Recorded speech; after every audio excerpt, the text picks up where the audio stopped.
Welcome to Kojo Recaps, and in today's episode, I'm going to be showing you a 1996 American fantasy comedy film called Matilda. Spoilers ahead. Be sure to like and share the love. The movie starts with a baby singing in a cradle in a room full of other babies, as a voice says in the background that everyone is born, but not born the same, as they will all grow up to be different people. A nurse comes in and picks up a baby, taking her to the clear window to see Harry, who we come to find out later on is the baby's father. Harry and Xenia are seen carrying Matilda home, whilst complaining about all the money he wasted during her pregnancy and birth. Her parents literally throw her into the car while her brother shakes a sweet in front of the baby. Harry drives very carelessly with the baby in the car boot. As soon as they arrive at their home, they all get out of the car but leave the baby inside. They were all so wrapped up in their own lives that they forgot they had a daughter and paid no attention to her. Young genius Matilda Wormwood is neglected and mistreated by her car dealer father Harry, her mother Xenia, and her brother Michael. By the time she was 2, Matilda had already learned that what most people learn in their early 30s, how to take care of herself. She was very smart and independent. Every morning, Matilda's older brother went to school. Her father went to work selling used cars for unfair prices, while her mother goes off to play bingo, while dishing out a list of house chores for the little girl to do, and also giving instructions on how to make lunch, in case she gets hungry. By the time she was 4, Matilda had read every magazine in the house. One night, she got up the courage and asked her father for a book. Harry snidely asks her what she wanted a book for, to which Matilda replies that she wants to read. Harry tells Matilda that she doesn't have to read because she has a television, and there's nothing that you can do from a book that you can't find on a TV. Michael stands up and drags Matilda out of the way so he can have a better view of the TV. Matilda realizes at this point that she's quite different from her family, and that whatever she needed, she just had to get it herself. The next morning, after her parents leave, Matilda sets off in search of a book. Matilda finds the local library and enters. She meets the librarian and asks for where the children's books were. The librarian points Matilda to the right direction and offers to help her select a book with lots of pictures. But Matilda politely refuses, saying she's sure she can manage alone. From then on, every day as soon as her mother went to bingo, Matilda walked 10 blocks to the library and read one book after another. By 6.5 years old, Matilda begins to lose patience with her parents after expressing a desire to go to school, but Harry blatantly refuses. When Matilda's parents refuse to enroll her into school because they don't believe that she is actually 6, instead insisting that she's only 5. She is dismissed to go watch TV like a good kid, while Xenia tells Harry that she thinks that sometimes there's something wrong with Matilda. As she walks back to her room and picks up her book from the floor, her elder brother Michael starts throwing marshmallows and insults at Matilda. Matilda ignores him and enters her room crying. The next morning, Harry comes into the house very excited and informs Michael that someday he's going to start earning his own money, so it was time for him to learn the family business. Harry and Michael go to the running table where Matilda is also seated at reading a book. Harry starts to list off the cars he sold for unfair prices during the day. He asks Michael what his profit for the day was, but before Michael can even answer, Matilda gives off the correct answer. Harry calls Matilda a cheat and says she saw the paper, but Matilda was sitting at the other end of the table and couldn't possibly have seen the paper.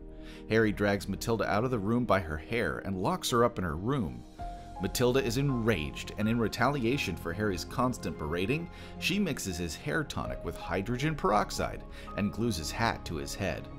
Harry calls Michael into his room and informs him that today is the day he'll take them to their family business, and he goes on to lecture Michael on the importance of always looking good, as people don't buy a car, they buy the appearance instead.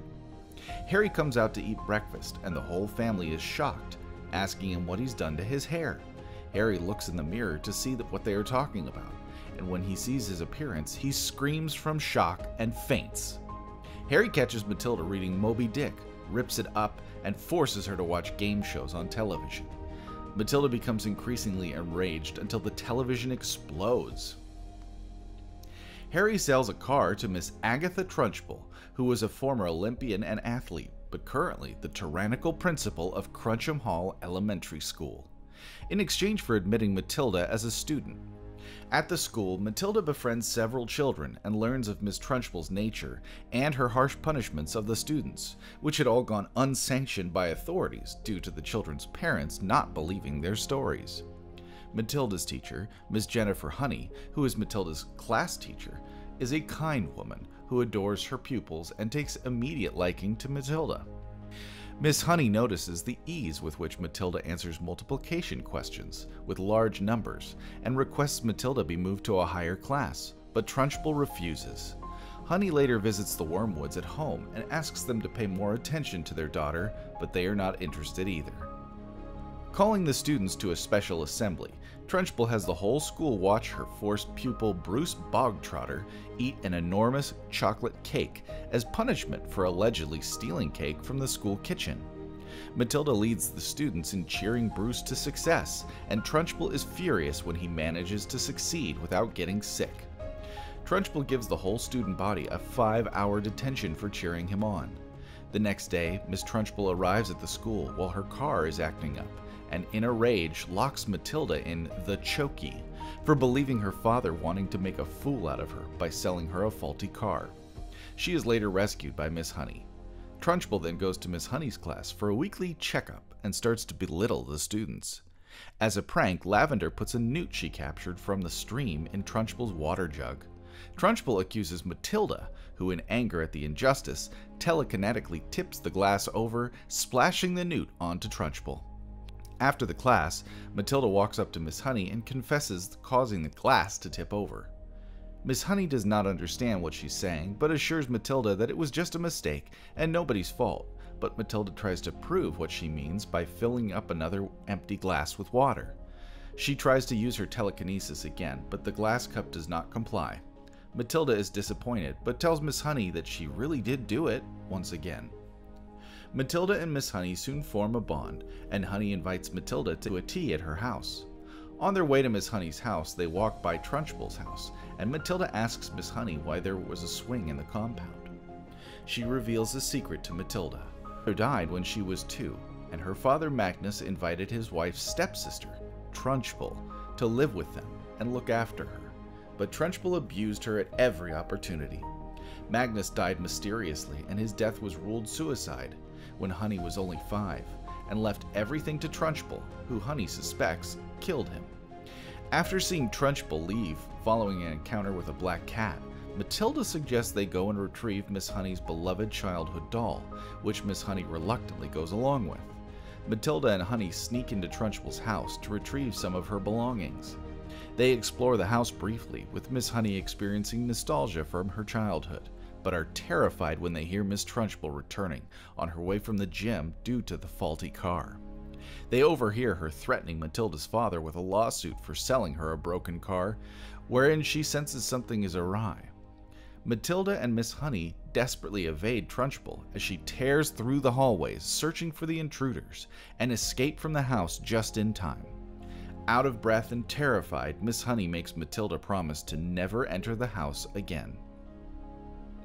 Matilda discovers her father is under surveillance by the FBI over his illegal car dealings, but her parents refuse to believe her, as Xenia believes they are speedboat salesmen. Matilda practices her telekinetic powers and learns to control them. She thwarts the FBI agents after they break into the garage, to buy Harry time to come to his senses.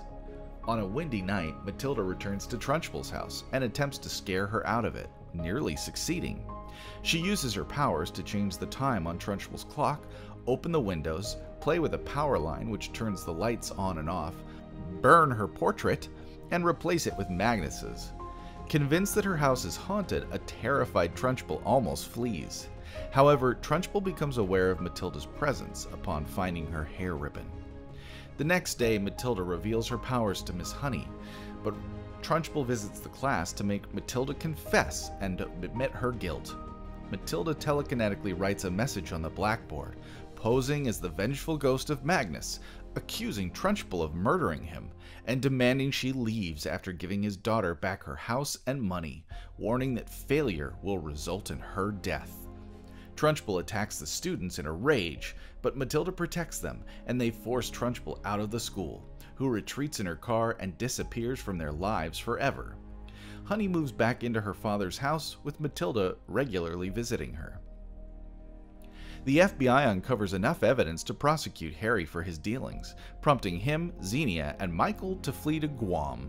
They stop by Miss Honey's house to pick up Matilda, Xenia explaining that they're going on a sort of permanent vacation. But Matilda refuses to go with them. In that moment, Xenia laments on her guilt and regret in not understanding Matilda better. Matilda still refuses to go, saying she would rather be adopted by Honey. After brief reservations about giving up their only daughter, her parents sign the adoption papers that would allow Miss Honey to adopt Matilda. Matilda and Honey finally get the family they've always wanted. Honey becomes principal of Cruncham Hall, which becomes so popular that it gets expanded for the students.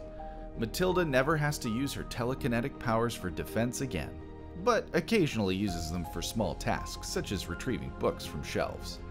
The film ends with Honey reading Moby Dick to Matilda in bed. What did you think of Matilda? What would you do with telekinetic powers?